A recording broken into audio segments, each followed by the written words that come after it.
ಮೊದಲನೇದಾಗಿ ತಮಗೆ ಶುಭಾಶಯ. ಉಪಾಧ್ಯಕ್ಷರಾಗಿದ್ದೀರಿ, ಏನು ಹೇಳಕ್ಕೆ ಇಷ್ಟಪಡ್ತೀರಾ?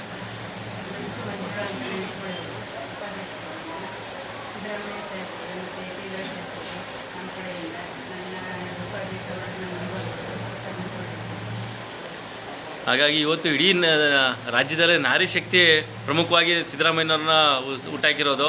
ಹಾಗಾಗಿ ಎಲ್ಲೋದ್ರೂ ಕೂಡ ಮಹಿಳೆಯರಿಗೆ ಪ್ರಾಧಾನ್ಯತೆ ಕೊಡುವಂಥ ಒಂದು ಸರ್ಕಾರ ಅಂತ ಕೂಡ ಕೂಗು ಬರ್ತಾ ಇದೆ. ಹಾಗಾಗಿ ಇಲ್ಲೂ ಕೂಡ ಒಂದು ಗ್ರಾಮ ಮಟ್ಟದಲ್ಲಿ ಕೂಡ ಇವತ್ತು ಎಲ್ಲ ಉದಾಹರಣೆಗೆ ಒಂದು ಬಿಸಿ ಊಟದ ಕಾರ್ಯಕ್ರಮದಲ್ಲಿ ಕೂಡ ಇವತ್ತು SC/STಗೆ ಆದ್ಯತೆ ಕೊಟ್ಟಿರುವಂಥದ್ದು ಸಿದ್ದರಾಮಯ್ಯನವರು ಹೊಸದಾಗಿ ಮಾಡಿರುವಂಥದ್ದು ಈ 2022ರಲ್ಲಿ.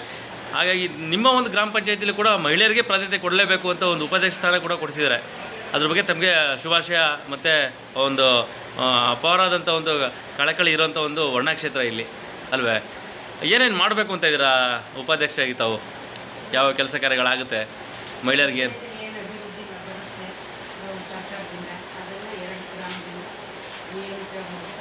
ಆಮೇಲೆ ನಿಮ್ಮ ಜೊತೆಗೆ ನಮ್ಮ ಮೇಡಮ್ ಅವರಿದ್ದಾರೆ, ಅವರಂತೂ ಭಾಗ್ಯಮ್ಮ ಅವರು ನಮ್ಮ ಈ ಗ್ರಾಮ ಪಂಚಾಯತಿ ಇಡೀ ವರ್ಣ ಕ್ಷೇತ್ರಕ್ಕೆ ನಮ್ಮ ಹುಲಿ ಅಂತಲೇ ನಾವು ಅವ್ರನ್ನ ಕರಿತೀವಿ. ಹಾಗೆ ನಿಮ್ಗೆ ಅವ್ರ ಮಾರ್ಗದರ್ಶನ ಕೂಡ ಇರುತ್ತೆ. ಹಾಗಾಗಿ ಅವ್ರ ಜೊತೆಲಿ ಇದ್ಕೊಂಡು ಎಲ್ಲ ಕೆಲಸಗಳನ್ನ ಮಾಡ್ಬೋದು. ಓಕೆ. ಮತ್ತು ಇವತ್ತು ಭಾಗ್ಯಲಕ್ಷ್ಮಿ ಎಲ್ಲ ಕಡೆ ಕೂಡ ಪ್ರಚಲಿತವಾಗಿದೆ. ಹಾಗಾಗಿ ಎಲ್ಲರಿಗೂ ಅನುಕೂಲ ಆದಂಥ ಒಂದು ವಿಚಾರ. ಈ ರೀತಿ ಮಾಡೋದು ಅನುಕೂಲ ಅಂತ ಹೇಳ್ತೀರಾ? ಮಹಿಳೆಯರಿಗೆ ಅನುಕೂಲ ಆಗಿದೆ.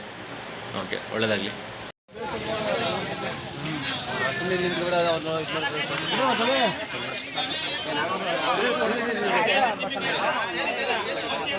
ಆಯ್ತು, ಬನ್ನಿ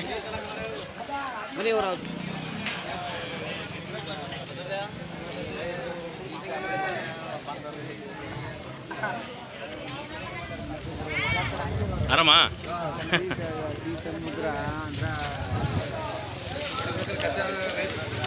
ಕುಪ್ಪೆ ಗ್ರಾಮ ಪಂಚಾಯತಿ ಅಧ್ಯಕ್ಷರಾಗಿ ಶ್ರೀ ಗವಿಸಿದ್ದೇನವರು ಪಾದಾರ್ಪಣೆ ಮಾಡಿರೋದು ವಿಶೇಷವಾಗಿ ನೋಡ್ಬೋದು.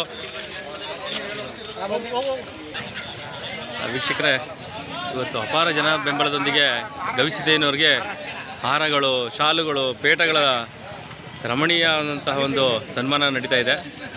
ಬೇರೆ ಬೇರೆ ಜಿಲ್ಲೆಯಿಂದ ಕೂಡ ಬಂದಿರುವಂಥದ್ದು ಕೂಡ ನೋಡ್ಬೋದು. ಮತ್ತು ತಾಲೂಕುಗಳಿಂದ ಬಂದಿರೋದು ಕೂಡ, ಸಂಘಟನೆಯವರು ಕೂಡ ಬಂದಿರೋದು ಕೂಡ ನೋಡ್ತಾ ಇರ್ಬೋದು. ಅಪಾರ ಜನಬಳಗ ಹೊಂದಿರುವಂಥ ಗವಿಸಿದ್ದೇನವರು ಇವತ್ತು ನೂತನ ಅಧ್ಯಕ್ಷರಾಗಿ, ಹಾಗೆಯೇ ಪದವೀಧರರು ಕೂಡ, ಪದವೀಧರರಾದ್ರಿಂದ ರಾಜ್ಯದ ಮತ್ತು ಇತಿಹಾಸ ಕೂಡ ಗೊತ್ತಿರುತ್ತೆ. ಹಾಗೂ ವಿಶೇಷವಾದಂತಹ ಅನುದಾನಗಳನ್ನ ತರುವಂಥದ್ದು ಕೂಡ ಅವ್ರಿಗೆ ಗೊತ್ತಿರೋದು, ಮಾನ್ಯತೆ ಪಡೆದು ಆಗಿರುವಂಥದ್ದು ಕೂಡ ನಾವು ನೋಡ್ಬೋದು. ನಮಸ್ಕಾರ. ನಮ್ಮ ಕರ್ನಾಟಕ ಜಿಲ್ಲಾ ಪಂಚಾಯತಿ ವ್ಯಾಪ್ತಿಯಲ್ಲಿ ಕುಪ್ಪೆ ಗ್ರಾಮ ಪಂಚಾಯತಿ ವ್ಯಾಪ್ತಿಗೆ ಸೇರಿದಂಥ ಈ ಸಂತೋಷ ಪಡಬೇಕ ವಿಚಾರ. ಒಬ್ಬ ವಿದ್ಯಾವಂತ ಇವತ್ತು ನಮ್ಮ ಈ ಪಂಚಾಯತಿ ವ್ಯಾಪ್ತಿಯಲ್ಲಿ ಅಧ್ಯಕ್ಷರಾಗಿರುವ ನಮ್ಮೆಲ್ಲರ ಸೌಭಾಗ್ಯ.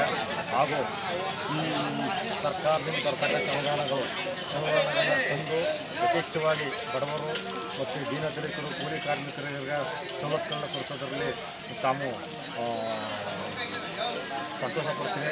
ಹಾಗೂ ಸಹಾಯ ಮಾಡೋದ್ರಲ್ಲಿ ನಾನು ಇದು ಮಾಡ್ತೀನಿ. ನಮ್ಮ ಮುಖ್ಯಮಂತ್ರಿ ಕ್ಷೇತ್ರ ಆಗಿರೋದ್ರಿಂದ ಹೆಚ್ಚು ರೀತಿ ಅನುದಾನ ತರಿಸಿ ಎಲ್ರಿಗೂ ಹೆಚ್ಚು ಸಹಾಯ ಮಾಡ್ಸೋಕ್ಕೆ ಸಹಕಾರ ಮಾಡ್ತೀನಿ ಅಂತ ಹೇಳ್ತಾ ಇಂದಿನ ಮಾತುಗಳನ್ನು ಮುಗಿಸ್ತಾ ಇದ್ದೀನಿ. ನಮಸ್ಕಾರ. ನಮಸ್ಕಾರ. ನಮ್ಮ ವರ್ಣ ಕ್ಷೇತ್ರದ ಪ್ರೀತಿ ಪಾತ್ರವಾದಂಥ ಗ್ರಾಮ ಸಿದ್ದರಾಮಯ್ಯನವ್ರಿಗೆ ಈ ಒಂದು ಗ್ರಾಮ. ಜೊತೆಗೆ ನಾವು ನೆನಿಬೇಕಾದದ್ದು ಬಲರಾಮ ಸರ್ನ. ಮುಖ್ಯವಾಗಿ ನಾನು ಯಾವತ್ತೇ ಬಂದರೂ ಸುದ್ದಿ ಮಾಡೋಕ್ಕೆ ಬಂದಾಗ ಅವ್ರನ್ನ ನಾನು ನೆನೆಸ್ಕೋತೀನಿ. ಯಾಕೆಂದರೆ ಇವತ್ತು ಕುಪ್ಪೆ ಗ್ರಾಮ ಮುಂಚೂಣಿಗೆ ಬರಬೇಕು ಅಂದರೆ ಅವರು ಕೂಡ ಒಬ್ಬರು ಪ್ರಮುಖರಾಗಿ ಹೇಳೋಕ್ಕೆ ಇಷ್ಟಪಡ್ತೀವಿ. ಇವತ್ತು ಯುವ ನಾಯಕರಾಗಿ ಬಂದಂಥ ನಮ್ಮ ಗವಿಸಿದ್ದೇನವರು ಎಲ್ಲ ಪ್ರತಿಯೊಂದು ಕೂಡ ರಾಜಕೀಯ ವಿಚಾರಗಳು ಕೂಡ ಅವ್ರಿಗೆ ಗೊತ್ತಿದೆ. ಹಾಗಾಗಿ ಅವರು ಅಧ್ಯಕ್ಷ ಆಗಿರೋದು ಒಂದು ವಿಶೇಷವಾಗಿರೋದು. ಜೊತೆಗೆ ಏನು ಕೇಂದ್ರ ಸರ್ಕಾರದ ಅನುದಾನಗಳಿಗೆ ಬರುತ್ತೆ ಗ್ರಾಮ ಪಂಚಾಯತಿಗೆ ಟೇಬಲ್ ಕೊಟ್ಟು ತರುವಂಥ ಶಕ್ತಿ ಅವ್ರಿಗಿದೆ. ಅದ್ರ ಬಗ್ಗೆ ತಾವು ಯುವಕರಾಗಿ ಏನು ಹೇಳ್ತೀರಾ?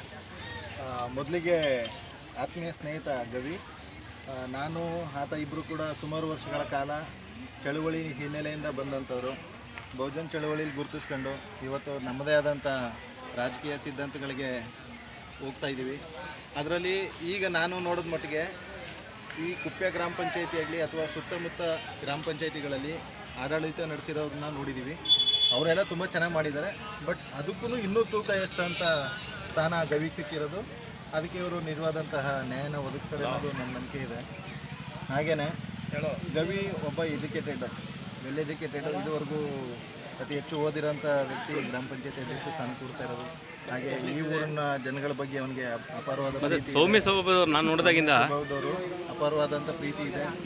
ಶೋಷಿತರ ಪರವಾಗಿ, ಹಿಂದುಳಿದ ವರ್ಗದ ಪರವಾಗಿ ಹೋರಾಟ ಮಾಡ್ಕೊಂಡು ಬಂದಂಥ ವ್ಯಕ್ತಿ. ಹಾಗಾಗಿ ಎಲ್ಲ ಸಮುದಾಯಗಳ ದನಿಯಾಗಿ ಕೆಲಸ ಮಾಡ್ತಾರೆ ಅನ್ನೋದು ನಮ್ಮ ನಂಬಿಕೆ ಇದೆ. ಮತ್ತೊಮ್ಮೆ ಅವರಿಗೆ ಈ ಕುಪ್ಪೆ ಗ್ರಾಮ ಪಂಚಾಯತಿ ಅಧ್ಯಕ್ಷರಾಗಿ ಆಯ್ಕೆಯಾದಕ್ಕೆ ಶುಭಾಶಯಗಳು. ಸರ್ ಹಾಗೇನು ಒಂದು ಕ್ವಶನ್ನು ಸರ್, 2022ರಿಂದ ಏನಿದೆ ಇವತ್ತು ಗ್ರಾಮಗಳಲ್ಲಿ ಏನು ಬಿಸಿ ಊಟದ ಕಾರ್ಯಕ್ರಮ ನಡೀತಾ ಇದೆ, ಆ ಬಿಸಿ ಊಟದ ಕಾರ್ಯಕ್ರಮದಲ್ಲಿ SC/STಗೆ ಒಂದು ಯಾರೆಲ್ಲ ಮಹಿಳೆಯರು ಇರ್ತಾರೆ ಅವ್ರಿಗೆ ಊಟದ ವ್ಯವಸ್ಥೆಗೆ ಅವ್ರನ್ನೂ ಕೂಡ ತಗೊಬೇಕು ಅಂತ ರಾಜ್ಯ ಸರ್ಕಾರ ಹೇಳಿದೆ. ತುಂಬ ಪ್ರಶಂಸೆಯಾದಂಥ ಕೆಲಸ. ಅದ್ರ ಬಗ್ಗೆ ತಾವೇನು ಹೇಳ್ತೀರಾ? ಸರ್, ಈಗ ಈ ರಾಜ್ಯ ಸರ್ಕಾರ ವಿಶೇಷವಾಗಿ ಏನು ಕೊಟ್ಟಿಲ್ಲ, ಅದು ಬಿಸಿ ಊಟ ಮತ್ತು ಇನ್ನೂ ಯಾವುದೇ ಇಲಾಖೆ ಆದರೂ ಕೂಡ ಪ್ರತಿಯೊಂದರಲ್ಲೂ ರಿಸರ್ವೇಷನ್ ಅನ್ನೋದು ಇದೆ. ಅದು ಬಾಬಾ ಸಾಹೇಬರು ಕೊಟ್ಟಂಥ ಕೊಡುಗೆ ಆ ವಿಚಾರವಾಗಿಯೇ ಇವತ್ತು ಮೀಸಲಾತಿ ಆಧಾರದ ಮೇಲೆ ಗವಿ ಕೂಡ ಆಯ್ಕೆಯಾಗಿರೋದು.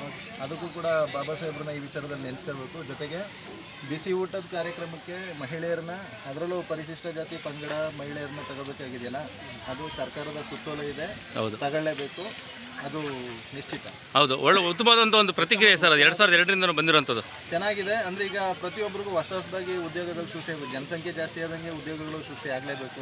ಎಲ್ಲ ಖಾಸಗೀಕರಣನೇ ನಂಬ್ಕೊಂಡಿರೋಕ್ಕಾಗಲ್ಲ. ಈಗ ಈಗಾಗಲೇ ಸರ್ಕಾರಿ ಸಂಸ್ಥೆಗಳು ಕೂಡ ಖಾಸಗೀಕರಣ ಆಗ್ತಾ ಇರೋದ್ರಿಂದ ಕೆಲವೊಂದು ಸ್ಥಳೀಯ ಬಡ ಮಹಿಳೆಯರಿಗೆ ಅನುಕೂಲ ಅನ್ನೋದು ಬಿಸಿ ಊಟದ ಯೋಜನೆ ಇದೆ. ಇದರಲ್ಲಿ ಮೀಸಲಾತಿ ತಂದಿರೋದು ಬಹಳ. ಸರ್, ನಾಳೆ ಗಾಂಧಿ ಜಯಂತಿ ಇದೆ, ಅದಕ್ಕೇನು ಶುಭಾಶಯ ಹೇಳ್ತೀರಾ ಸರ್? ಸರ್, ಮೊದಲನೇದಾಗಿ ಭಾಳ ಖುಷಿಯಾದ ವಿಚಾರ ನಮ್ಮ ಸ್ನೇಹಿತ ಅಧ್ಯಕ್ಷ ಆಗಿರೋದು. ಈಗ ಮೊದಲನೇ ಅಧ್ಯಕ್ಷ ಆದಂಥ ನಂತರ ಮೊದಲನೇ ಕಾರ್ಯಕ್ರಮನೇ ಗಾಂಧಿ ಜಯಂತಿ. ತುಂಬ ವಿಶೇಷವಾಗಿರುತ್ತೆ ಅಂತ ಹೇಳ್ತೀನಿ. ಒಳ್ಳೆಯದಾಗಲಿ. ಮತ್ತು ಈ ಸರಿ ಎಕ್ಸಾಮ್ ಕೂಡ ಆಯಿತು, ಏನು VA ಎಕ್ಸಾಮ್ ಕೂಡ, ಅದ್ರ ಬಗ್ಗೆ ತಾವೇನೇನು ಹೇಳೋದು ಇಷ್ಟಪಡ್ತೀರಾ? ಮೊನ್ನೆ ಭಾನುವಾರ ಎಕ್ಸಾಮ್. ಹೌದು. ಬಟ್ ನೆಕ್ಸ್ಟ್ ಇನ್ನೊಂದು 27ಕ್ಕೆ ಮತ್ತೆ ಇನ್ನೊಂದು ಎಕ್ಸಾಮ್ ಇದೆ. ನೋಡೋಣ. ಎಲ್ಲ ಪ್ರತಿಯೊಬ್ಬ ಅಭ್ಯರ್ಥಿಗಳು ಕೂಡ ಭಾಳ ಕಷ್ಟಪಟ್ಟು ಶ್ರದ್ಧೆಯಿಂದ ಓದಿದ್ದಾರೆ. ಕೆಲವೊಂದಷ್ಟು ಜನ ಸ್ವಂತ ಶಕ್ತಿಯಿಂದ ಓದಿದ್ರಿಂದ ಒಂದಷ್ಟು ಜನ ಕೋಚಿಂಗ್ ಸೆಂಟರ್ಗೂ ಕಲ್ತಿದ್ದಾರೆ. ನೋಡೋಣ ಯಾರ ಮೇಲುಗೈ ಆಗುತ್ತೆ, ಅಥವಾ ಬುದ್ಧಿವಂತಿಕೆನ, ಅಥವಾ ಧಾರಣೆ ಏನು ಅಂದರೆ ಯಾವುದೇ ಸರ್ಕಾರ ಬರಲಿ 5,70,000 ಜನಕ್ಕೆ ಕೇವಲ 1,000 ಉದ್ಯೋಗ ಅಂತಂದರೆ ಎಷ್ಟು ಬೇಜಾರಾಗುತ್ತೆ. ನೋಡಿ, ಎಷ್ಟು ಜನ ವಿದ್ಯಾವಂತರಿದ್ದಾರೆ, ಅವರೆಲ್ಲ ಅನ್ಎಂಪ್ಲಾಯ್ ಆಗಿದ್ದಾರೆ, ಅವ್ರು ಕೊಡ್ಬೋದಾಯ್ತಲ್ಲ. ಇಲ್ಲ, ಕೊಡ್ಬೋದಿತ್ತು. ನಿರುದ್ಯೋಗ ಅನ್ನೋದು ಎಷ್ಟಿದೆ ಅಂತ ಪ್ರತಿ ಇಲಾಖೆಗಳಲ್ಲಿ ಹುಡುಕಿದಾಗ ಪ್ರತಿ ಒಂದು ಕುಟುಂಬಕ್ಕೂ ಒಂದೊಂದು ಉದ್ಯೋಗ ಕೊಡುವಂತ ಅವಕಾಶ ಇದೆ. ಹೌದು. ಆದ್ರೆ ಅದನ್ನ ಕೇಂದ್ರ ಸರ್ಕಾರ, ರಾಜ್ಯ ಸರ್ಕಾರ ಎರಡು ಒಡಂಬಡಿಕೆಯಲ್ಲಿ ಮಾಡಬೇಕು, ಇಬ್ರು ಒಗ್ಗಟ್ಟಾಗಿನೇ ಮಾಡಬೇಕು. ಆದರೆ ಆ ಥರದ ಯಾವುದೇ ರೀತಿ ಹೊಂದಾಣಿಕೆ ಇಬ್ಬರ ಮಧ್ಯೆ ಕಂಡು ಬರ್ತಾ ಇಲ್ಲ. ಇತ್ತೀಚಿನ ದಿನಗಳಲ್ಲಿ ರಾಜಕಾರಣನೇ ಜಾಸ್ತಿ ಆಗಿರೋದ್ರಿಂದ ಅಭಿವೃದ್ಧಿ ಕುಂಠಿತ ಆಗಿದೆ. ಕೇಂದ್ರ ಆಗಿರ್ಬೋದು, ರಾಜ್ಯ ಆಗಿರ್ಬೋದು, ನಾವು ಅದನ್ನು ಮೆನ್ಷನ್ ಮಾಡಿ ಹೇಳಲ್ಲ. ಇಬ್ಬರದ್ದು ತಪ್ಪಿದೆ. ಇಬ್ಬರು ಯೋಚನೆ ಮಾಡಿದ್ರೆ ಇನ್ ಫ್ಯೂಚರು ಬರುವಂಥ ಎಲ್ಲ, ಈಗ ಪ್ರತಿಯೊಬ್ಬರು ಓದ್ತಾರೆ, ಓದಿ ಅವರು ಮನೇಲಿ ಉಳ್ಕೊಂಡ್ರು ಅಂದರೆ ನಿರುದ್ಯೋಗಿಗಳ ಸಂಖ್ಯೆ ಹೆಚ್ಚಾಗಬಾರ್ದು ಅಂತಂದರೆ ಕೇಂದ್ರ ಮತ್ತು ರಾಜ್ಯ ಎರಡನ್ನೂ ಸಮ್ಮತಿ ಸೂಚಿಸಿ ಎಲ್ಲ ಇಲಾಖೆಗಳಲ್ಲಿರುವಂಥ ಖಾಲಿ ಸ್ಥಳಗಳನ್ನ ತುಂಬುವಂಥ ಕೆಲಸಗಳಾಗಬೇಕು.